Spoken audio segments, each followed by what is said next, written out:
The United States government is currently spending roughly $3 billion more than it collects every single day. Not every year, every day. And the trajectory isn't improving, it's accelerating. Today, I want to do something most financial commentary doesn't bother with. I want to walk through the actual mechanics of what a debt spiral looks like, where the US sits on that spectrum right now, and, honestly, at what point the numbers stop being manageable, because there is a point, and understanding where it is matters.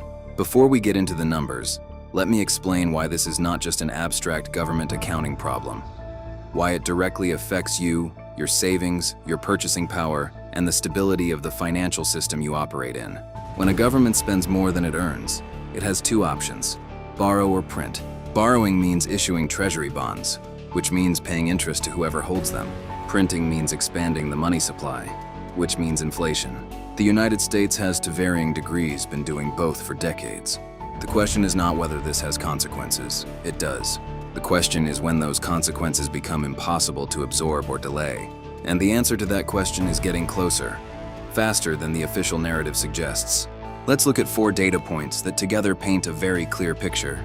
US federal debt now stands at over 120% of GDP. To put that in context, economists have historically pointed to 90% as the threshold where debt begins to meaningfully drag on economic growth. We passed that a decade ago and haven't looked back. Japan sits higher, which is frequently cited as evidence this doesn't matter. But Japan holds the vast majority of its debt domestically, in its own currency, with a population that historically saves. The US situation is structurally different in ways that matter. This is the number I want you to remember. The US government is now spending more on interest payments on its existing debt than it spends on defense. In fiscal year 2024, net interest payments exceeded $800 billion. That figure is now the fastest growing line item in the entire federal budget, and it compounds. Higher debt means higher interest payments, which means more borrowing, which means even higher interest payments. That's the spiral.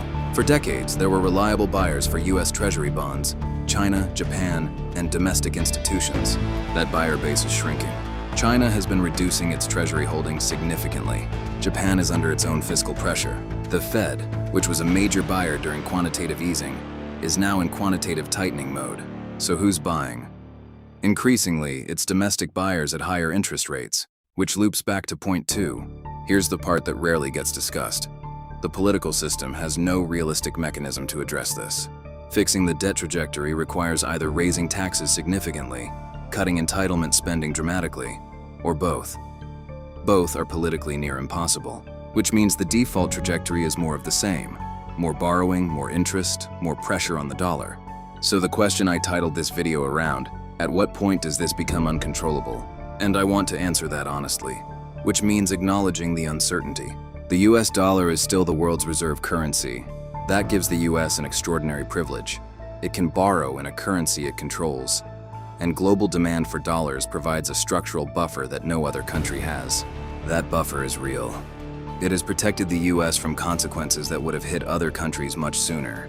But that buffer is not infinite, and there are 2 scenarios where the spiral becomes acute. The first is a sudden loss of confidence, a moment where bond markets decide the trajectory is unsustainable and demand significantly higher yields to keep lending. That's called a bond market crisis. It happened to the UK in 2022. It can happen to anyone. The second is slower and more insidious: the gradual erosion of dollar purchasing power through persistent inflation as the implicit cost of running these deficits. This is arguably already happening, and most people are experiencing it in their daily lives without understanding the structural cause. Neither scenario is inevitable, but both become more probable with every year the trajectory continues unchanged. That's the honest answer. So what does this mean practically? A few things. First, understanding this context changes how you should think about holding cash long-term. Cash in a high inflation environment is a slow loss. Understanding why inflation is likely to remain sticky helps you make better decisions about where your savings live. Second, it helps explain the behavior we're seeing in gold markets, in Bitcoin adoption by institutional players, and in the de-dollarization moves by certain central banks. These aren't conspiracy theories. They're rational hedges by sophisticated actors who understand the trajectory. Third, and I want to be clear about this, none of this means a collapse is imminent or inevitable. The US has extraordinary structural advantages. and has defied pessimistic projections for decades.